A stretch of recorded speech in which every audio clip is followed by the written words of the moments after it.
Hello everyone, welcome back to another video tutorial from Biosikho. आज हम लोग डिस्कस करेंगे कैंसर बायोलॉजी के बारे में, बेसिकली कि कैंसर्स क्या होते हैं, इसके होने के पीछे रीजंस क्या होते हैं और इसके इसके जो मेन कैरेक्टरिस्टिक्स है वो क्या क्या है और आपका ये कैसे होता है और फिर इसको कैसे हम लोग ट्रीटमेंट करते हैं। इन सारी चीज़ों के बारे में आज हम लोग जानेंगे। ठीक है, तो let's give a heading cancer. Cancer, तो सबसे पहले सिंपल लैंग्वेज में समझते हैं कि कैंसर बेसिकली क्या होता है। तो कैंसर होता है आपका the uncontrolled division of cell, मतलब कि कोई भी सेल है उसका अनकंट्रोल्ड वे में डिवीजन होना। अनकंट्रोल्ड वे में डिवीजन होने का कहने का मतलब है कि हम लोग का बॉडी में कोई भी सेल होता है, सपोज ये आपका एक सेल है, इस तरह करके सारे सेल्स नियरली प्रेजेंट रहते हैं। तो ये जो सारे सेल्स का जो ग्रो होता है एक कंट्रोल वे में होता है, मतलब एक लिमिटेड एरिया या फिर लिमिटेड मैनर तक ही होता है, कि उसके बाद उसका जो ग्रोथ होता है वो फिर आपका रुक जाता है। तो इसको हम लोग बोलते हैं कंट्रोल्ड वे में ग्रो होना। लेकिन जो कैंसर्स में क्या होता है कि कैंसर्स में बेसिकली ये जो सेल्स होते हैं जो ग्रो करता है, ये सेल्स क्या होता है कि इसका जो ग्रो करने का जो लिमिटेशन है, जो एक्सपेंशन इसका लिमिट है या फिर एक्सपेंशन एरिया है, वो फिर इसको क्रॉस करके सेल जो उसका नेचुरल जो एक्सपेंशन एरिया है उसको वो क्रॉस करके ओवर ग्रो करने लग जाता है। तो हम लोग में क्या होता है कि कोई भी सेल्स का जब ग्रो होता है, तो सपोज ये दो सेल्स है, नियर बाय सेल्स है, ये दोनों सेल्स तब तक ग्रो करेंगे जब तक कि ये दोनों सेल्स आपस में कांटेक्ट में आ जाएंगे। एक बार कांटेक्ट जैसे ही दोनों में आपस में सटने लगा, उसके बाद वो सेल्स का जो होता है ग्रो होना वो बंद हो जाता है। ये होता है नॉर्मली जो नॉर्मल सेल्स है, जो नॉन कैंसरस सेल्स है, जो कैंसर में अभी तक कन्वर्ट नहीं हुआ, वैसे सेल्स में सपोज ये दो सेल्स है, दोनों नियर बाय सेल्स आपस में प्रेजेंट रहते हैं।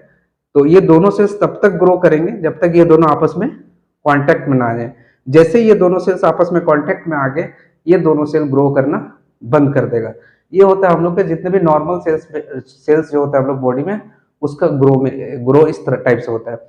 लेकिन अगर कैंसरस सेल्स की बात करें, तो कैंसरस सेल्स में क्या होता है कि ये दोनों सेल्स है, ये दोनों नॉर्मल सेल्स है, लेकिन ये इसका जो डिवीजन है, तो डिवीजन जब स्टार्ट होता है तो डिवीजन होते होते होते ये दोनों जब आपस में क्लोजली जब एक दूसरे को टच करने जाते हैं, उसके बावजूद भी उस सेल का कंटिन्यूअस ग्रो होता है, दैट इज अनकंट्रोल्ड वे में। तो उसको हम लोग बोलते हैं दैट इज कॉन्टैक्ट इनहिबिशन। मतलब कि ये जो सेल का जो ग्रो जहां पे रुक जाना चाहिए था, जैसे दोनों दो सेल्स एक आपस में कॉन्टेक्ट आए, वहां पे रुक जाना चाहिए, लेकिन उस जगह वो सेल्स का ग्रो रुकता नहीं है, वो कंटिन्यूअस डिवीजन करता है, जिसको हम लोग बोलते हैं दैट इज कैंसरस सेल्स। मतलब कैंसरस सेल्स वैसे सेल्स होते हैं जिसका अनकंट्रोल्ड वे में ग्रो होना।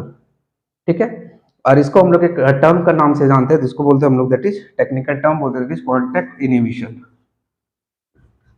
कॉन्टैक्ट इनहिबिशन, कॉन्टैक्ट इनहिबिशन किसमें होता है, दैट इज कैंसरस सेल्स में। तो कॉन्टैक्ट नॉर्मली सेल्स में कॉन्टैक्ट इनहिबिशन का प्रॉपर्टी नहीं रहता है, वो बेसिकली दो सेल्स आपस में जब जैसे ही आपस में क्लोजली टच होने लगता है वो सेल का ग्रो बंद हो जाता है। लेकिन कैंसरस सेल्स में वो दोनों सेल्स का आपस में नियर बाय टचेस होने के बावजूद भी वो अपने लिमिट को क्रॉस करता है और ओवर ग्रो करने लग जाता है, ओवर एक्सप्रेशन शो करने लग जाता है, जिसके कारण आपका नॉर्मल जो सेल्स होता है वो कैंसरस सेल्स में कन्वर्ट हो जाता है। ठीक है, ये कॉन्टैक्ट इनहिबिशन। ठीक है, अब क्या होता है कि अब हम लोग समझते हैं कि कैंसर बेसिकली होता क्या है। अगर नॉर्मल लैंग्वेज में देखें तो कैंसर क्या होता है, सपोज आपका एक सेल है, ठीक है, कोई भी एक सेल ले लो, सेल के अंदर क्या प्रेजेंट आपका जीन। तो ये जो सेल है, नॉर्मली जो सेल है अभी तक वो कैंसरस में चेंज नहीं हुआ है, कन्वर्ट नहीं हुआ है, तो वो जो सेल है उसको हम लोग क्या बोलते हैं, जो जीन कैरी किया हुआ रहता है उसको हम लोग बोलते हैं दैट इज प्रोटो ऑन्कोजीन। इसको हम लोग क्या बोलते हैं, प्रोटो ऑन्कोजीन। ठीक है, लेकिन अंडर सर्टेन सर्कमस्टांसेस क्या होता है कि ये जो प्रोटो ऑन्कोजीन है वो कन्वर्ट हो जाता है ऑन्कोजीन में। किसमें कन्वर्ट हो जाता है, ये कन्वर्ट हो जाएगा आपका ऑन्कोजीन में, ऑन्कोजीन में। अब समझते हैं कि प्रोटो ऑन्कोजीन ऑन्कोजीन क्या होता है। तो प्रोटो ऑन्कोजीन नॉर्मली कोई जीन है, हम लोग सेल है हम लोग बॉडी में प्रेजेंट, उसमें एक जीन कैरी किया हुआ रहता है, दैट इज उसको हम लोग बोलते हैं प्रोटो ऑन्कोजीन। और ये जो प्रोटो ऑन्कोजीन होता है ये आपका इनएक्टिव फॉर्म में रहता है, इनएक्टिव फॉर्म में रहता है। जब प्रोटोऑन्कोजिन अंडर सर्टेन सर्कमस्टांसेस वो कन्वर्ट हो जाता है ऑन्कोजिन में, जिसको हम लोग बोलते हैं, जो कि होता है आपका एक्टिव फॉर्म। ये होता है आपका एक्टिव फॉर्म, ठीक है। और इसको हम लोग क्या बोलते हैं, दैट इज ट्यूमर कह लो। ये जो ऑन्कोजिन है वो बेसिकली पार्ट ऑफ, और टेक्निकली हम लोग इसको ट्यूमर का भी नाम देते हैं, दैट इज ट्यूमर। आगे हम लोग देखेंगे कि कौन कौन से सर्कमस्टांसेस है जिसके कारण प्रोटोऑन्कोजिन कन्वर्ट हो जाता है ऑन्कोजिन में। इसमें बहुत सारे जैसे वायरसेस होते हैं। वायरसेस क्या करते हैं, कुछ कुछ वायरसेस जैसे ह्यूमन पेपिलोमा वायरस है, ये सारे वायरसेस है। फिर आपका म्यूटेशंस है, ये जो फैक्टर्स है ये क्या करते हैं कि प्रोटोऑन्कोजिन को कन्वर्ट कर देता है ऑन्कोजिन में, जो कि एक होता है आपका ट्यूमर, ठीक है। और ये जो ट्यूमर है, अब ये जो ऑन्कोजिन बना, कन्वर्ट हुआ प्रोटोऑन्कोजिन ऑन्कोजिन में, जो कि एक ट्यूमर का फॉर्मेशन किया, तो ये ट्यूमर को फिर फर्दर क्लासिफाइड किया गया टू टाइप्स में। The first one is benign tumour, benign tumour, और फिर होता है आपका मैलिग्नेंट ट्यूमर,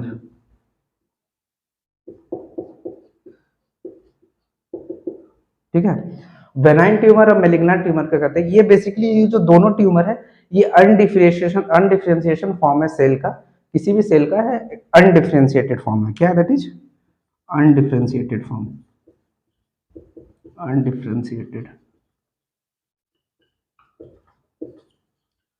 अनडिफरेंशिएटेड फॉर्म करने का मतलब है कि ये जो सेल्स होते हैं, ये जो आपका ट्यूमर सेल्स है, जो कि आपका ऑन्कोजिन, जो प्रोटोऑन्कोजिन कन्वर्ट हुआ ऑन्कोजिन में ट्यूमर्स का फॉर्मेशन हुआ, तो ये जो सेल्स है इसमें क्या होता है कि सेल का कंटिन्यूस डिवाइड होना, कंटिन्यूस डिवाइड करेगा तो कोई भी सेल आपका ग्रो करता है, डिवाइड करता है, तो एक particular special kind of tissues वगैरह में वो कन्वर्ट होता है, उसका किसी तरह का फंक्शन होता है।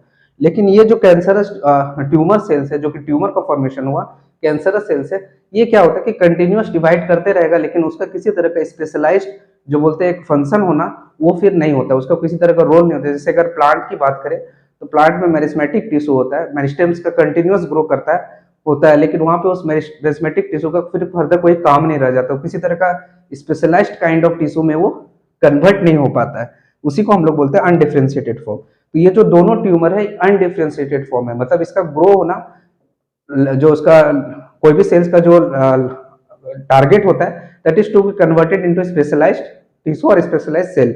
लेकिन ये जो बेनाइन ट्यूमर और मैलिग्नेंट ट्यूमर है, ये फर्दर किसी तरह का स्पेशलाइज्ड टिश्यूज या सेल्स में कन्वर्ट नहीं हो पाता है, उसका किसी तरह का फंक्शंस नहीं होता पाता है, बस वो खाली ग्रो करेगा और बस ग्रो करके अपना नंबर्स को इंक्रीज करेगा, ठीक है। तो अब बात करते हैं benign tumour and malignant tumour के बारे में। तो बेनाइन ट्यूमर जो होता है ये अनडिफरेंशिएटेड कैप्सुलेटेड होता है। क्या होता है, undifferentiated and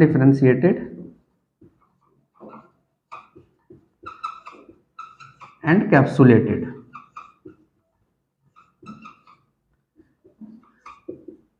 undifferentiated and capsulated करने का मतलब है कि ये जो बेनाइन ट्यूमर है इसमें क्या होगा कि ये सपोज आपका सेल है, सेल के अंदर ये क्या है कि बेनाइन ट्यूमर में क्या मल्टीपल सेल्स का ग्रो हुआ है, सेल्स का नंबर इंक्रीज हुआ, सेल का साइज इंक्रीज हुआ। तो ये जो सेल्स है इसके अराउंड क्या होता है कि एक आपका थिक फाइब्रस शील्ड का फॉर्मेशन होता है, ठीक है। क्या होता है, दैट इज थिक, ऐसे करके थिक फाइब्रस शील्ड का फॉर्मेशन होता है। क्या आपका थिक फाइब्रस शील्ड का फॉर्मेशन होता है, जो कि कवर किया हो रहता है ट्यूमर सेल्स को। अंदर जो सेल्स है ट्यूमर है उसको कवर किया हो रहता है, that is thick fibrous shield. मतलब कि ये जो ट्यूमर है वो आपका इनक्लोज किया हुआ है किसी तरह का एक कैप्सूल में, ठीक है। कैप्सूल के अंदर ये ट्यूमर जो है या फिर जो सेल्स है वो इनक्लोज किया हुआ है, इसीलिए हम लोग बोलते हैं दैट इज इनक्लोज्ड कैप्सुलेटेड का नाम देते हैं हम लोग। मतलब कि जो कैंसरस सेल्स है या फिर ट्यूमर्स है वो एक पर्टिकुलर काइंड ऑफ आपका थिक फाइब्रस टिश्यूज का एक कैप्सूल है जिसके अंदर वो प्रेजेंट है, ठीक है। लेकिन मैलिग्नेंट ट्यूमर के बारे में बात करें तो ये भी अनडिफरेंशिएटेड ही होता है, लेकिन इसमें जो अनडिफरेंशिएटेड मतलब कि वो फिर further continuous grow and divide करते रहेगा, लेकिन वो किसी तरह का स्पेशलाइज्ड टिश्यूज या सेल्स में कन्वर्ट नहीं हो पाएगा, उसका किसी तरह का फंक्शंस नहीं होगा, ठीक है। और लेकिन ये होता है अनकैप्सुलेटेड, ये होता है इसको हम लोग बोलते हैं इनकैप्सुलेटेड, इसको हम लोग और एक नाम से जानते हैं, दैट इज इनकैप्सुलेटेड, ENCAPSULATED। लेकिन मैलिग्नेंट की बात करें तो ये अनकैप्सुलेटेड होता है। क्या होता है आपका? अनकैप्सुलेटेड। अनकैप्सुलेटेड कहने का मतलब है कि बेनाइन ट्यूमर में जैसे कि जो ट्यूमर्स थे, आपके सेल्स थे, उसको कवर किया हुआ था कौन? दैट इज कैप्सूल्स, एक थिक फाइब्रस सील्ड था जो उसको कवर करके रखा था। लेकिन अगर बात करें मैलिग्नेंट ट्यूमर का, तो इसमें क्या होता है कि ये अनडिफरेंशिएटेड होता है, अनकैप्सुलेटेड होता है, मतलब कि ये जो सेल्स है, सपोज ये आपका सेल्स है, ट्यूमर सेल्स है, तो इसके अराउंड किसी तरह का कवर नहीं प्रेजेंट होगा, ठीक है। तो इसीलिए इसको हम लोग बोलते हैं अनकैप्सुलेटेड, और बेनाइन को क्या बोलते हैं? इनकैप्सुलेटेड, ठीक है, क्योंकि उसके अराउंड कवर प्रेजेंट है। अब हम लोग बात करेंगे कि मतलब इसमें क्या हुआ मैलिग्नेंट में, that is no cover, no capsule, no sealed. क्या बोल सकते हैं? That is no cover, uncapsulated क्यों बोले? क्योंकि नो कवर, नो सील्ड, ठीक है, no cover, no sealed and no किसी तरह का लेयर प्रेजेंट नहीं रहता, तो नो लेयर इज प्रेजेंट, ठीक है। तो ये हो गया आपका मैलिग्नेंट ट्यूमर, बेनाइन और मैलिग्नेंट। अब हम लोग बात करते हैं कि ये जो बेनाइन ट्यूमर है, मैलिग्नेंट ट्यूमर है, दोनों में डिफरेंसेस ये है कि मैलिग्नेंट जो बेनाइन ट्यूमर होता है, दोनों कॉमन क्या है? दोनों में कॉमन है कि बोथ आर अनडिफरेंशिएटेड। लेकिन दोनों के अगर डिफरेंसेस की बात करें, तो जो बेनाइन ट्यूमर होता है उसमें कैप्सूल प्रेजेंट रहता है, सेल्स जो कैंसरस सेल्स होता है या फिर ट्यूमर्स उसका है, उसके अराउंड आपका कैप्सूल्स प्रेजेंट होता है। लेकिन मैलिग्नेंट ट्यूमर में वो जो ट्यूमर्स होता है आपका, जो कैंसरस सेल्स होता है, उसके अराउंड किसी तरह का कवर्स या फिर सील्ड या फिर किसी तरह का कैप्सूल्स प्रेजेंट नहीं होता है। अब हम लोग बात करते हैं कि फर्दर बेनाइन ट्यूमर और मैलिग्नेंट ट्यूमर को थोड़ा डिटेल में देखते हैं बेसिकली क्या होता है। तो देखो, सपोज ये आपका कैंसरस सेल है, ठीक है, ये कंडीशन है आपका बेनाइन का, ठीक है। तो बेनाइन में क्या होता है? ये आपका ट्यूमर है, तो इसके अराउंड क्या होगा? आपका ब्लड वेसल्स आएंगे, फिर ब्लड सर्कुलेटरी सिस्टम आके फिर फर्दर कैपिलरीज में ब्रेक डाउन होगा, ठीक है। और सेकंड क्या है आपका? That is malignant. मैलिग्नेंट में क्या होगा कि ये आपका कैंसरस सेल्स है, इसमें किसी तरह का कैप्सूल प्रेजेंट नहीं होगा, ये आपका ब्लड सर्कुलेटरी सिस्टम है, फर्दर ये ब्रेक डाउन हो कैपिलरीज में, ठीक है। तो बेनाइन में क्या होता है कि कैप्सूल प्रेजेंट होने के कारण ये जो ट्यूमर है वो आपका ब्लड के अंदर, दैट इज सर्कुलेटरी सिस्टम के अंदर इंटर नहीं कर पाएगा, ठीक है। क्यों? क्योंकि due to presence of capsule around the tumour. लेकिन अगर बात करें मैलिग्नेंट में, तो मैलिग्नेंट काइंड ऑफ ट्यूमर में किसी तरह का कैप्सूल्स प्रेजेंट नहीं है, जिसके कारण ये क्या करता है? इंटर कर जाता है आपका ब्लड सर्कुलेटरी सिस्टम में, एंड ब्लड सर्कुलेटरी सिस्टम से फिर वो मूव करता है all over the body, that is the tumours gets carried to every part of our body. ये होता है आपका मैलिग्नेंट में, ठीक है। तो बेनाइन में वो ब्लड सर्कुलेटरी सिस्टम के अंदर इंटर नहीं कर पाता है, और वो फिर फर्दर आगे का टिश्यूज में या फिर होल बॉडी में कहीं भी वो ट्रेवल नहीं कर पाता है due to presence of capsule. लेकिन मैलिग्नेंट में due to absence of capsule जो ट्यूमर्स होता है वो आपका ब्लड सर्कुलेटरी सिस्टम में इंटर करता है, और वो फिर all over the different part of body वो फिर मूव करता है, वो ट्रेवल करता है। तो ये जो मूवमेंट या ट्रेवल है, इसको हम लोग एक टेक्निकल टर्म्स यहाँ नाम से जानते हैं, जिसको हम लोग बोलते हैं that is metastasis. Metastasis metastasis means कि जो आपका ट्यूमर सेल्स है उसका ब्लड सर्कुलेटरी सिस्टम के through different part of body में मूवमेंट होना, उसका कैरिड आउट होना, उसको हम लोग बोलते हैं मेटास्टेसिस। तो मेटास्टेसिस किस टाइप ऑफ ट्यूमर्स के लिए हम लोग यूज करेंगे? दैट इज मैलिग्नेंट ट्यूमर, क्योंकि बेनाइन ट्यूमर में वो ब्लड सर्कुलेटरी सिस्टम में इंटर ही नहीं करेगा। तो जब इंटर ही नहीं करेगा तो वो फिर ऑल बॉडी पार्ट्स में मूवमेंट नहीं कर पाएगा, तो वो जो ट्यूमर सेल्स है उसका मूवमेंट ही नहीं होगा। लेकिन मैलिग्नेंट में क्या होता है कि due to absence of capsule वो फिर फर्दर आपका मूव करने लगेगा through the circulatory system to different part of our body. जिसको हम लोग बोलते हैं दैट इज मेटास्टेसिस। तो ये था आपका मेटास्टेसिस और ये था बेनाइन। तो अगर डिफरेंसेस देखें तो बेनाइन ट्यूमर में क्या होता है, उसमें कैप्सूल्स प्रेजेंट होता है दैट इज इनकैप्सुलेटेड, और मैलिग्नेंट ट्यूमर की बात करें तो अनकैप्सुलेटेड, मतलब उसमें किसी तरह का कैप्सूल्स प्रेजेंट नहीं होता है। बेनाइन में क्या होता है कि उसमें मेटास्टेसिस प्रॉपर्टीज जो होता है आपका that is movement of tumour cells in different part of body, वो नहीं होता है, मतलब मेटास्टेसिस एब्सेंट रहेगा आपका बेनाइन टाइप ऑफ ट्यूमर में। लेकिन मैलिग्नेंट टाइप ऑफ ट्यूमर में आपका जो मेटास्टेसिस है, जो प्रॉपर्टी है, वो आपका प्रेजेंट रहेगा। ये कुछ डिफरेंसेस थे, और कॉमन क्या that is both are undifferentiated cell. वो दोनों सेल्स के बीच में, दोनों सेल्स जो है उसका किसी तरह का आपका फिजियोलॉजिकल फंक्शन जो है या स्पेसिफिक फंक्शन है वो फिर वो अटेन नहीं कर पाता है, उसका किसी तरह का फंक्शन नहीं रहता है, बस वो खाली ग्रो करते जाता है, ग्रो करते जाता है, ग्रो करते जाता है। अब हम लोग बात करते हैं कि ये जो प्रोटो ऑन्कोजीन है वो कन्वर्ट कैसे होता है ऑन्कोजीन में। अभी हमने जैसे बात किया था कि सर्टेन आपका केमिकल्स है या फिर वायरसेस है, म्यूटेशंस है, जो कि आपका ये कन्वर्ट कर देता है दैट इज किसको, प्रोटो ऑन्कोजीन को ऑन्कोजीन में। तो ऐसे सब्सटेंसेस जो प्रोटो ऑन्कोजीन को कन्वर्ट कर देता है ऑन्कोजीन्स में, उसको हम लोग बोलते हैं कार्सिनोजेन। इट इज कार्सिनोजेन और म्यूटाजेन। तो कार्सिनोजेन क्या होता है, तो कार्सिनोजेन ऐसे सब्सटेंसेस होते हैं जो कि कैंसर कॉज कर सकता है। और कार्सिनोजेंस में भी फिजिकल हो सकता है। फिजिकल की बात करें तो जैसे कि आपका जितने भी टोबैको है या फिर गुटखा जिसको हम लोग बोलते हैं वो हो, या फिर बीटल नट हो, या फिर ये हो गया आपका फिजिकल। केमिकल की बात करें तो जैसे बेंचपायरिन हो गया, निकोटीन हो गया। फिर आपका रेडिएशंस की बात करें तो alpha, beta, gamma, UV rays, X ray, जितने भी सारे रेज है। और फिर बायोलॉजिकल की बात करें तो वायरसेस जैसे ह्यूमन पेपिलोमा वायरस जो कि आपका सर्विक्स में कैंसर कॉज करता है, ये सारे क्या है दैट इज कार्सिनोजेन। कार्सिनोजेन मतलब कि ऐसे सब्सटेंसेस जो कि कैंसर कॉज करता है, ठीक है। तो अगर फिजिकल की बात करें तो प्रोटोन को जिनको कन्वर्ट कौन किया दैट इज ऑन्कोजिन में, वैसे substances that is carcinogen convert कर देता है प्रोटो ऑन्कोजिन को ऑन्कोजिन में। इसमें कौन कौन से फैक्टर्स है दैट इज फिजिकल। फिजिकल में हमने बीटल नट के बारे में पढ़ा, केमिकल बेंचपायरिन या फिर निकोटीन। रेडिएशन की बात करें तो alpha, beta, gamma, X ray, जितने भी सारे रेज है। और बायोलॉजिकली भी होता है, म्यूटेशन हो गया आपका, कुछ वायरसेस हो गया, ये सारे फिर आपका कन्वर्ट कर देता है प्रोटो ऑन्कोजिन को ऑन्कोजिन में। और फिर ये ऑन्कोजिन कन्वर्ट हो जाता है to different kind of tumour. The first one is that is वेनाइन tumour and the second one is that is malignant tumour. अब बात करते हैं हम लोग कार्सिनोजेन के बारे में, कुछ देख लेते हैं। कार्सिनोजेन, तो कार्सिनोजेन क्या है, वैसे सब्सटेंसेस जो कैंसर कॉज करता है। तो पहला देखते हैं फिजिकल।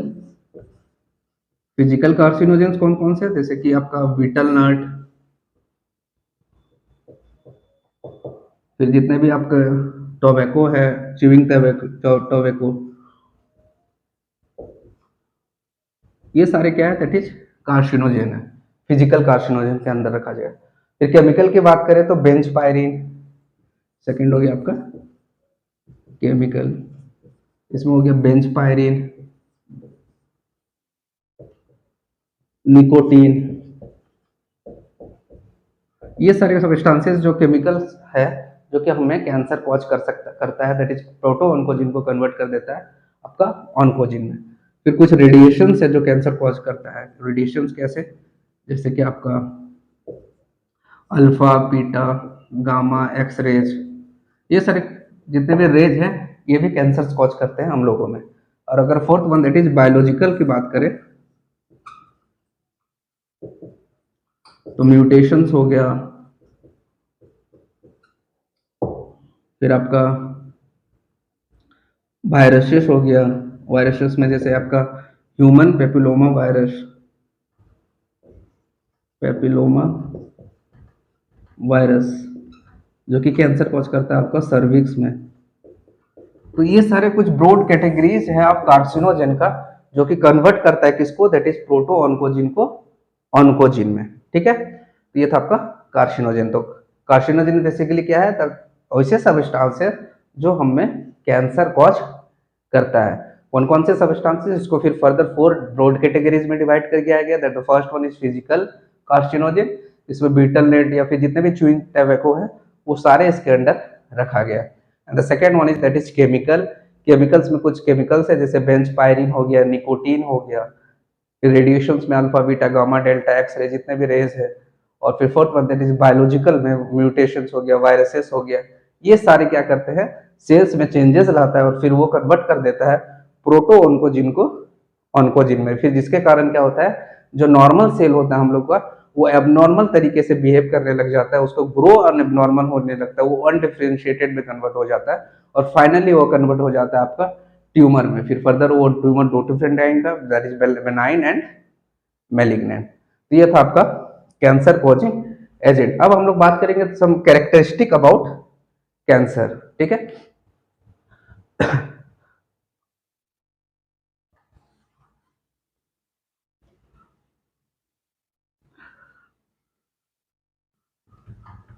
अब हम लोग बात करेंगे कैरेक्टरिस्टिक ऑफ कैंसर। कैरेक्टरिस्टिक्स में बात करें तो सबसे पहला कैरेक्टरिस्टिक क्या होगा कि कैंसरस सेल्स में क्या होगा कि cancerous cells have lost the property of contact inhibition, that is lost contact inhibition. अभी स्टार्टिंग में हमने देखा था कि कांटेक्ट इनहिबिशन क्या होता है कि मतलब जो सेल है नॉर्मली सेल जब ग्रो करता है तो वो जब एक दूसरे के सेल के क्लोजली जब रेंज में आता है या फिर आपस में टच होने लगता है तो वो फिर सेल का ग्रो नेचुरली वो बंद हो जाता है और उसका ग्रो रुक जाता है, लेकिन उसको हम लोग बोलते हैं कांटेक्ट इनहिबिशन। तो लेकिन जो कैंसरस सेल होता है, ट्यूमर सेल्स होते हैं, उसमें ये प्रॉपर्टी नहीं रहता, वो आपस में क्लोजली टच होने के बावजूद भी वो फिर फर्दर उसका ग्रो होना शुरू रहता है, कंटिन्यू रहता है, इसीलिए बोलते हैं हम लोग that is lost the property that is contact inhibition. कैसे सेल्स में? दैट इज ट्यूमर सेल्स में और कैंसरस सेल्स में। सेकेंड कैरेक्टरिस्टिक की बात करें तो क्या होगा दैट इज एंजियोजेनिस सबस्टेंसेस। तो मान लो कि नंबर ऑफ सेल्स इंक्रीज किया, अब ये दो सेल्स है, इसका ग्रो होने लगा बहुत सारे सेल्स में कन्वर्ट हो गया ये। अब देखो इतने सारे सेल्स में कन्वर्ट हुआ तो सारे सेल्स को ऑक्सीजन और न्यूट्रिएंट भी ज्यादा चाहिए। सारे सेल्स को क्या चाहिए? ऑक्सीजन एंड न्यूट्रिएंट, ये दोनों आपका ज्यादा चाहिए। तो जब ज्यादा चाहिए तो क्या होगा? ब्लड, सपोज ये आपका ब्लड सर्कुलेटरी सिस्टम है, ये फाइनली कैपिलरीज फेनेस्ट्रेटेड कैपिलरीज में ब्रेक डाउन हुआ, तो सारे सेल्स को ऑक्सीजन या न्यूट्रिएंट ज्यादा सप्लाई देने के लिए क्या होगा? फर्दर इसके कुछ ब्रांचेस ऐसे करके डिवाइड होंगे और फिर इसको ऑक्सीजन और न्यूट्रिएंट प्रोवाइड करेंगे। तो इसमें क्या हुआ कि एंजियो, तो ये जो सेल्स है, ये जो कैंसरस सेल्स है, ये कैंसरस सेल्स क्या रिलीज करेंगे? ये कैंसरस सेल रिलीज करेंगे आपका एंजियोजेनिस सबस्टेंसेस। क्या रिलीज करेंगे? एंजियोजेनिस सबस्टेंसेस। ये एंजियोजेनिस सबस्टेंसेस क्या करेंगे? ये एंजियो सबस्टेंसेस जो है वो आपका जो ब्लड वेसल्स है उसका फॉर्मेशन इन दैट एरिया उसको इंक्रीज करेगा। मतलब एक पहले क्या था, एक ही मान लीजिए आपका सर्कुलेटरी सिस्टम, जो ब्लड सर्कुलेटरी सिस्टम था वो अकेला आपका सारे ऑक्सीजन और न्यूट्रिएंट हो सब कुछ सप्लाई कर रहा था उस सेल को, लेकिन उसका नंबर बढ़ने के कारण ये जो आपका कैंसरस सेल है, सपोज ये आपका ट्यूमर सेल्स है, ये रिलीज किया क्या? That is angiogenesis substances. ये एंजियोजेनिस सबस्टेंसेस रिलीज होने के कारण क्या होगा कि जो ब्लड वेसल्स का जो नंबर है और फॉर्मेशन है उस एरिया में वो इंक्रीज हो जाएगा, मतलब उसके डिफरेंट ब्रांचेस उसका फॉर्मेशन होना स्टार्ट हो जाएगा, ठीक है, ताकि जो सेल्स है उसको न्यूट्रिएंट या ऑक्सीजन कंटिन्यूअस मिलते रहे। तो ये हो गया सेकंड प्रॉपर्टी। और थर्ड प्रॉपर्टी की बात करें तो थर्ड प्रॉपर्टी होता है that is high invasive power and low adhesive power. High invasive power and low adhesive power. Invasive power मतलब कहने का मतलब है कि ये जो ट्यूमर सेल्स है आपका, इसमें जो इन्वेट करने का जो प्रॉपर्टीज है या फिर पेनिट्रेट करने का प्रॉपर्टीज है किसी भी सेल्स में या किसी भी सर्कुलेटरी सिस्टम में, किसी भी सिस्टम में, वो इंक्रीज हो जाएगा। That is they have high, they can InvIT and they have high penetration power, ठीक है, ये हो गया इन्वेसिव पावर। और लो एडहेसिव पावर मतलब कि जो दोनों सेल्स के बीच में जो आपका कांटेक्ट होता है कि दोनों जो मतलब स्टिकनेस जो होता है दो सेल्स के बीच वो फिर आपका कम हो जाएगा, जिसके कारण सेल फिर कंटिन्यूअस ग्रो करता है। तो हाई इन्वेसिव पावर के कारण ही क्या हुआ कि जो आपका मैलिग्नांट जो आपका ट्यूमर था वो फिर फर्दर आपका इंटर कर गया था सर्कुलेटरी सिस्टम में। तो ये क्या है, आपका प्रॉपर्टी है इन्वेसिव पावर का, इसका पास पावर आ गया कि it can InvIT into blood circulatory system, और फिर वो कैरिड आउट हो गया होल बॉडी में। तो हो गया high invasive power. Contact inhibition less हुआ, जिसके कारण मतलब लो एडिसिव पावर। लो एडिसिव पावर हुआ दोनों में जो स्टिकनेस पावर है दोनों सेल्स के बीच, सपोज ये दोनों सेल्स के बीच जो स्टिकनेस पावर है ये अगर कम हुआ तभी तो ये कंटिन्यूअस ग्रो करते करते करते जो इसका ओवर एक्सप्रेशन है या ओवर जो इसका साइज हो गया वो इंक्रीज करने लगा, और जिसके कारण ये फिर lost the property of contact inhibition. तो जो कैंसरस सेल्स है उसमें इन्वेसिव पावर जो होता है वो ज्यादा होता है और उसका जो एडिसिव पावर होता है वो कम होता है। ठीक है, ये तो सब कैरेक्टरिस्टिक्स ऑफ कैंसर, जिसमें lost contact inhibition, angiogenic substances, मतलब जो कैंसरस सेल्स है वो आपका एंजियोजेनिक सब्सटेंसेस रिलीज करेगा, जो कि आपका जो एरिया में कैंसर है, आपका ट्यूमर है, उस एरिया में जो आपका ब्लड जो आपका कैपिलरीज है या फिर ब्लड सर्कुलेटरी सिस्टम, उसका डिफरेंटेड ब्रांचेस आना शुरू हो जाएगा, जिसके कारण जो ब्लड वेसल्स है, ब्लड वेसल्स का जो फॉर्मेशन है उस एरिया में वो इंक्रीज हो जाएगा, उसका फॉर्मेशन इंक्रीज हो जाएगा, ताकि इट कैन कैरी और supply more oxygen and more nutrient to the tumour cell. और third property that is high invasive power and low adhesive power. अब हम लोग बात करेंगे द क्लासिफिकेशन ऑफ कैंसर के बारे में, कि कैंसर जो है उसका आपका क्लासिफिकेशन कितने पार्ट में और कितने कैटेगरीज में डिवाइड किया गया, that is classification.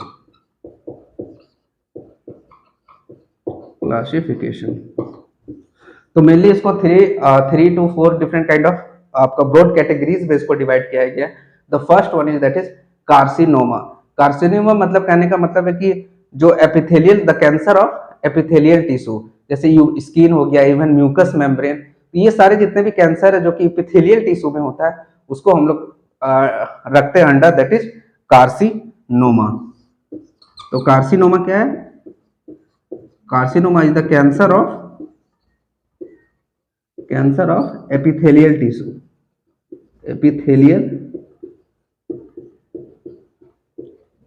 Cancer of epithelial tissue मतलब जितने भी एपिथेलियल टिश्यू है उसमें कैंसर होना, मतलब हम लोग उसको बोलते हैं term that given is to that is carcinoma. इसमें एग्जांपल क्या होगा, जैसे स्किन हो गया आपका, म्यूकस मेम्ब्रेन हो गया, ये सारे किसके पार्ट है, that is they are come under the carcinoma. अब सेकंड बात करेंगे दैट इज सार्कोमा। सार्कोमा क्या होता है? Sarcoma is basically cancer of mesodermal tissue. जितने भी टिश्यूज है जिसका ओरिजिनेट हुआ है, मेसोडर्मल ओरिजिन है जितने भी टिश्यूज का, वो सारे आ जाएंगे किसमें, दैट इज मेसो आपका सार्कोमा में, दैट इज सार्कोमा। तो sarcoma is a cancer of mesodermal origin, cancer of mesodermal origin, मतलब जितने भी टिश्यूज है या फिर सेल्स है जो कि जिसका ओरिजिन है आपका मेसोडर्मल, उस तरह के जितने भी आपके सेल्स है, टिश्यूज है, उसमें अगर कैंसर कॉज होता है तो उसको हम लोग टेक्निकल टर्म में जानते हैं दैट इज सार्कोमा। कार्सिनोमा मतलब cancer of epithelial tissue, sarcoma means cancer of mesodermal tissue. Third है दैट इज ल्यूकेमिया।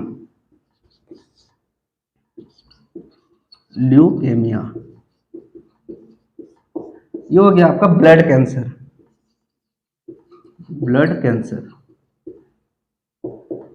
मतलब ब्लड का कैंसर होना, that come under the leukaemia. तो जो ब्लड होता है, ब्लड वेसल्स बेसिकली आपका कनेक्टिव टिश्यू है मेसोडर्मल ओरिजिन का, लेकिन इसका जो इसको रखा गया अंडर द ल्यूकेमिया, क्योंकि देखो नॉर्मली जितने भी कैंसर सब में क्या होता है, आपका ट्यूमर्स का फॉर्मेशन होता है, एक लंप का फॉर्मेशन होता है, एक मास का फॉर्मेशन होता है सारे कैंसर्स में। नॉर्मली कैंसर्स के जितने भी टिश्यू हम लोग बॉडी में टिश्यूज सेल्स है उसमें इसी तरह का कैंसर फॉर्म होता है। लेकिन जो ब्लड कैंसर होता है उसमें क्या होता है कि किसी तरह का लंप हो या फिर मास हो, उस तरह का फॉर्मेशन नहीं होता है। ल्यूकेमिया में, ब्लड कैंसर में बेसिकली क्या होता है कि जो सेल्स का जो नंबर होता है, दैट इज हम लोग में जैसे व्हाइट ब्लड सेल्स है तो सेल्स का नंबर बेसिकली इंक्रीज हो जाता है। अगर मान लो नॉर्मल रेंज में 1000 WBCs है तो नॉर्मल है वो, लेकिन अगर वही इंक्रीज होके 2000, 3000, 4000 हो जाए तो वो कैंसर हो जाएगा।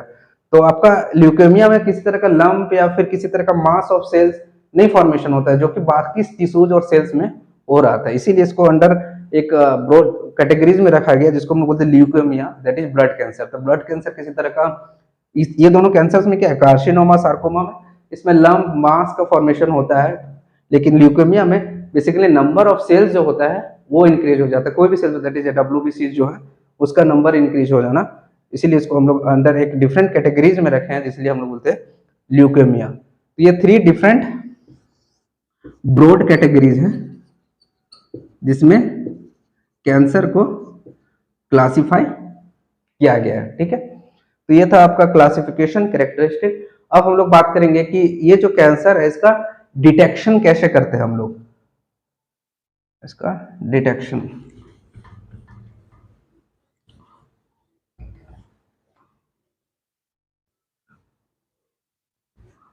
That is detection. तो डिटेक्शन, अगर कैंसर का जो डिटेक्शन का जो टेक्निक है वो मेनली हम लोग बात करते हैं that is imaging technique. Imaging technique. तो जो कैंसर है, जो वैसे पेशेंट है, हम लोग को डिटेक्ट करना है कि the person is suffering from cancer और नॉट, तो there is a technique which is known as imaging technique. Imaging technique में क्या होता है कि एक्सरे हो गया, एमआरआई हो गया, ये सीटी स्कैन हो गया, ये सारे टेक्निक का यूज करके, एमआरआई हो गया, सीटी स्कैन हो गया, ये सारे टेक्निक्स है जिसका यूज करके हम लोग डिटेक्ट करते हैं कि the person is suffering from cancer और नॉट। ठीक है, तो ये डिटेक्शन टेक्निक है, इमेजिंग टेक्निक है, जिसका यूज करके हम लोग cancer that is lump, body में कहाँ सेल का नंबर इंक्रीज किया है, कहाँ पे लंप का फॉर्मेशन हुआ है, वो सारे चीज को हम लोग इसको पता करते हैं। लेकिन इससे हम लोग को क्या पता चला कि नॉर्मली किसी जगह एक लंप है प्रेजेंट है सेल्स में, या मास ऑफ सेल्स प्रेजेंट है, उसको ये डिटेक्ट कर लेता है, लेकिन उसको सेल के अंदर जो है उसमें अगर कैंसरस सेल है या नहीं है, किस वजह से वो ग्रो किया नहीं है, उसको फिर हम लोग फर्दर पता करने के लिए हम लोग जो हिस्टोलॉजिकल पैथोलॉजी यूज करते हैं, जिसको हम लोग बोलते हैं बायोप्सी। बायोप्सी, तो बायोप्सी बेसिकली क्या है, एक हिस्टोपैथोलॉजिकल वे होता है डिटेक्ट करने का। ये क्या है, हिस्टोपैथोलॉजिकल होता है। सबसे पहले हम लोग लंप वगैरह को पहले आइडेंटिफाई करते हैं, सेल का नंबर को by the MRI, CT scan, X ray. उसके बाद हम लोग उसको बायोप्सी करते हैं, दैट इज डिटेल में जाते हैं कि सही में वो कैंसर है या फिर नहीं है। तो बायोप्सी हिस्टोपैथोलॉजिकल एक तरीका होता है आइडेंटिफिकेशन करने के लिए। इसमें क्या होता है कि जैसे सेल का नंबर इंक्रीज कर गया, तो बेसिकली हम लोग को अगर किसी सेल्स में डाउट है कि उस जगह आपका कैंसरस सेल्स है, तो उस क्या करते हैं हम लोग कि वो जो पार्ट है जहाँ पे सस्पेक्टेड जो एरिया है, उसको हम लोग थोड़ा सा उसका लिटिल पार्ट को कट कर लेते हैं। कट करने के बाद उसको हम लोग स्टेन करते हैं, बहुत सारे स्टेन्स प्रेजेंट है, उसके थ्रू हम लोग स्टेन करते हैं। स्टेन करने के बाद उसको फिर अंडर माइक्रोस्कोप उसको फिर हम लोग स्टडी करते हैं, तो इसको हम लोग बोलते हैं बायोप्सी। ठीक है, ये हो गया आपका detection technique, that is MRI, CT scan, X ray. अब हम लोग बात करेंगे द ट्रीटमेंट के बारे में कि कैंसर को फिर कैसे ट्रीटमेंट किया जाता है। दैट इज ट्रीटमेंट की बात करें तो कैंसर आर क्यूरेबल। आज तक जितने भी कैंसर है या फिर जितने भी टाइप ऑफ कैंसर है वो सारे क्यूरेबल है। अगर आपको अर्ली स्टेज में हम लोग को आइडेंटिफिकेशन हो जाए कि देयर इज कैंसर, या फिर पता चल जाए कि कैंसर है, तो अर्ली स्टेज में पता चल जाने पे फिर कैंसर क्यूरेबल है। चाहे जितने भी कैंसर हो, ल्यूकोमिया हो, साइकोसार्कोमा हो, या फिर आपका कार्सिनोमा हो, जितने भी टाइप ऑफ कैंसर है सारे क्यूरेबल है। लेकिन अगर अर्ली स्टेज में हम लोग को उसके बारे में पता चल जाए तो इसमें जो ट्रीटमेंट है, तो ट्रीटमेंट में इसके कौन कौन से ट्रीटमेंट है। पहला है जैसे आपका कीमोथेरेपी। कीमोथेरेपी में क्या होता है कि हम लोग स्ट्रॉन्ग केमिकल्स का यूज करते हैं for the treatment of cancer. तो जितने भी मेथड्स है कैंसर ट्रीटमेंट में, सबसे इफेक्टिव होता है कीमोथेरेपी, लेकिन स्ट्रॉन्ग केमिकल्स का इसमें हम लोग यूज करते हैं। तो इसमें स्ट्रॉन्ग केमिकल्स यूज करने के कारण इसमें क्या होता है कि बहुत सारे हम लोग में साइड इफेक्ट शो करने लगता है, जैसे बॉडी का वेट लॉस हो जाना या फिर हेयर का लॉस हो जाना, ये सारे इसका नेगेटिव इम्पैक्ट है। लेकिन अगर द पर्सन जो है वो आपका कैंसर से अगर उसका ट्रीटमेंट कर रहे हैं कीमोथेरेपी देके, तो उसका जो साइड इफेक्ट है that is here loss, body weight loss, वो आपको ऑब्जर्व होगा, वो आपको दिखेगा। लेकिन एक बार कैंसर ठीक हो जाने के बाद फिर से आपके जो बॉडी का जो वेट है वो नॉर्मल जैसे पहले ग्रो गेन हो रहा था, वो फिर नॉर्मल कंडीशन में फिर वो आ जाएगा, उसके हेयर्स फिर से ग्रो करने लग जाएगा। एक बार ट्रीटमेंट खत्म हो गया, आप प्योर हो गए कैंसर से, तो फिर से आप जैसे आप अर्ली स्टेजेस में थे, आपके साथ फिर से वही प्रोसेस, आपके बॉडी फिर ग्रो करना, फिर हील करना स्टार्ट कर देगा। तो फर्स्ट है दैट इज कीमोथेरेपी, इसमें स्ट्रॉन्ग केमिकल्स का यूज करते हैं, इसका साइड इफेक्ट बहुत ज्यादा है। Second one is that is radiotherapy. Radiotherapy, radiotherapy में क्या करते हैं हम लोग, रेडिएशंस का यूज करते हैं, कि जैसे कि जिस एरिया में हम लोग को लंप दिखता है या फिर जिस जगह पे कैंसर है, सेल्स प्रेजेंट है, वहां पे हम लोग रेडिएशंस का इरिटेशंस करते हैं, जिसके कारण जो आपका जो कैंसरस ट्यूमर सेल्स है उसका जो डैमेज है, सपोज ये आपका कैंसर सेल्स है, इसका जो डीएनए है, ठीक है, तो रेडिएशंस के थ्रू हम लोग क्या करते हैं कि इसका जो इरिटेशन पावर है बहुत ज्यादा होता है, जिसके कारण क्या होता है कि जो डीएनए है वो आपका वो ब्रेक डाउन हो जाता है। तो जब DNA genetic material break down हो जाएगा तो फिर वो सर्वाइव ही नहीं कर पाएगा सेल, और फिर वो ट्यूमर सेल्स वहां से इलिमिनेट हो जाता है। दैट इज रेडियोथेरेपी में, दैट इज रेडिएशन थेरेपी में। तो सॉरी, ये रेडिएशन थेरेपी, रेडिएशन थेरेपी, इसमें हम लोग स्पेशल रेडिएशंस का यूज करते हैं, इरिटेशन, ताकि किसी भी जो टारगेट जो हम लोग का ट्यूमर सेल्स है उसका डीएनए में डैमेज हो जाए और वो फिर ग्रो करना बंद कर जाए, फिर वो सेल आपका जो ट्यूमर सेल्स है वहां से इलिमिनेट हो जाए। फिर हम लोग बहुत सारे हॉर्मोन्स का यूज करते हैं, दैट इज हार्मोनल थेरेपी। अब ये लेटेस्टली बहुत ज्यादा यूज हो रहा है ये हार्मोनल थेरेपी। हार्मोनल थेरेपी में क्या करते हैं कि जैसे कि ये बेसिकली कैरेक्टरिस्टिक होता है आपका हार्मोन्स का, कुछ हार्मोन्स है ये बेसिकली आपका रिलेट करता है रिप्रोडक्टिव ट्रैक्ट, मतलब जितने भी रिप्रोडक्टिव पार्ट है अगर उसमें कैंसर होता है तो हम लोग हार्मोनल थेरेपी का यूज करते हैं। रिप्रोडक्टिव पार्ट, जैसे अगर फीमेल की बात करें तो फीमेल में जैसे आपका ब्रेस्ट कैंसर है, ब्रेस्ट कैंसर, फीमेल में अगर जैसे ब्रेस्ट कैंसर है तो इसका ट्रीटमेंट के लिए हम लोग हार्मोन यूज करते हैं, दैट इज टेस्टोस्टेरोन। टेस्टोस्टेरोन ये हो गया फीमेल में। अगर मेल में हम लोग प्रोस्टेट ग्लैंड का कैंसर है तो वहां पे हम लोग यूज करते हैं दैट इज एस्ट्रोजन। मेल में अगर प्रोस्टेट ग्लैंड कैंसर है, प्रोस्टेट ग्लैंड कैंसर है तो हम लोग यूज करते हैं एस्ट्रोजन। फीमेल में क्या होता है आपका एस्ट्रोजन ज्यादा होता है और मेल में क्या होता है टेस्टोस्टेरोन ज्यादा होता है। तो दोनों का जो कैंसर का ट्रीटमेंट है उसको हम लोग ट्रीटमेंट करने के लिए अपोजिट जो सेक्स का हार्मोन है उसको यूज करते हैं। नॉर्मली फीमेल में ब्रेस्ट कैंसर देखा जाता है, उस जगह पे हम लोग टेस्टोस्टेरोन हार्मोन जो कि एक मेल हार्मोन है उसको यूज करते हैं for the treatment of breast cancer. लेकिन अगर फीमेल की बात करें, मेल में जो जितने भी प्रोस्टेट ग्लैंड कैंसर है उसका ट्रीटमेंट के लिए हम लोग फीमेल का जो एस्ट्रोजन हार्मोन है उसको हम लोग यूज करते हैं। तो हार्मोनल थेरेपी वहीं पे काम आता है जहां पे हो गया आपका cancer related to reproductive tract, ठीक है। तो ये था हार्मोनल थेरेपी। फिर फोर्थ वन अगर बात करें that is immunotherapy, that is fourth है आपका इम्यूनोथेरेपी। इम्यूनोथेरेपी, इम्यूनोथेरेपी में हम लोग क्या करते हैं कि जितने भी एंटीबॉडीज है या फिर इंटरफेरॉन्स है, इंटरफेरॉन्स, एंटीबॉडीज, ये सब का यूज करते हैं for the treatment of cancer, ताकि एंटीबॉडीज को हम लोग इंजेक्ट करते हैं जिसके अगेंस्ट वो फिर बॉडी में हम लोग जो कैंसरस ट्यूमर है उसके अगेंस्ट फाइट करता है और फिर कैंसर को वहां से एलिमिनेट करता है। इंटरफेरेंस को यूज करते हैं कि जैसे हम लोग में human papilloma virus cancer cause करता है, तो जो भी कैंसर कॉज हुआ ड्यू टू द वायरस, जो वायरस के इन्फेक्शन के कारण जो कैंसर कॉज हुआ उसको फिर हम लोग इंटरफेरेंस के थ्रू हम लोग इम्यूनोथेरेपी के अंडर उसको फिर ट्रीटमेंट देते हैं। तो these are the treatment of cancer, that is chemotherapy, radiation therapy, hormonal therapy and immunotherapy. अगर नॉर्मली अगर स्टार्टिंग केस में पता चल जाता है हम लोग कैंसर को, तो कैंसर को हम लोग 100% क्यूरेबल वो है, लेकिन लेटर स्टेज में अगर अर्ली स्टेज में अगर उसका डिटेक्शन नहीं होता है तो वो फिर सीवियर कंडीशन जो बॉडी में है अपना प्रॉब्लम्स दिखाना शो करता है। तो इसके कुछ नॉर्मल साइड इफेक्ट है, मतलब सिम्टम्स है जो कि इजीली क्यूरेबल है, ये मतलब डिटेक्टेबल है। जैसे कि आपका जो कैंसर पेशेंट होते हैं उसमें आपका जो बॉडी का है वेट लॉस वो आपको दिखने लगेगा। तो नॉर्मल बॉडी वेट लॉस होना, लॉस ऑफ एपेटाइट, आपको भूख नहीं लगेगा जल्दी। फिर ये सारे कुछ सिम्टम्स है जो कि नॉर्मली आपका जो कैंसर पेशेंट है उसमें आपको ये दिखता है। तो नॉर्मली अगर जो सिम्टम्स है इसका स्टार्टिंग सिम्टम्स आपको ऑब्जर्वेबल है, डिटेक्टेबल है, तो हम लोग को पता चल जाता है कि द कैंसर इज देयर।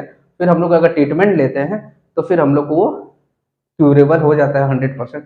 लेकिन वही अगर अर्ली स्टेज में उसका डिटेक्शन ना हो तो it might be the person get died और उसका डेथ हो जाता है। तो अगर हम लोग इसका जो सिम्टम्स है उसको ऑब्जर्व करना जरूरी होता है अर्ली स्टेज में for the detection of cancer. क्योंकि कैंसर जो है आपका, स्मोकिंग की बात करें तो जैसे स्मोकिंग में कोई पर्सन का फॉर कुछ कुछ ही स्मोकिंग करता है, कुछ ही दिन स्मोकिंग करता है, लेकिन उसको कैंसर हो जाता है। किसी किसी को तो लाइफ टाइम वो स्मोकिंग करता है लेकिन उसको कैंसर नहीं होता है। तो ये कैंसर कब किसको होगा किसी को पता नहीं होता पहले से। इसका कोई एक लाइफ फिक्स टाइम नहीं होता है कि इसके बाद वो कैंसर कॉज करेगा। या फिर बहुत बार तो कोई कोई स्मोकिंग नॉन स्मोकर्स जो होता है उनको भी कैंसर हो जाता है। तो कब कैंसर होगा किसी को पता नहीं रहता है। तो जस्ट आपका जो सिम्टम्स है उसको आपको ऑब्जर्व करना होगा और फिर आप ट्रीटमेंट लो, आपको कैंसर 100% क्यूरेबल है। तो this is all about today's lecture. आज के लिए बस इतना ही, मिलते हैं अगली क्लास में।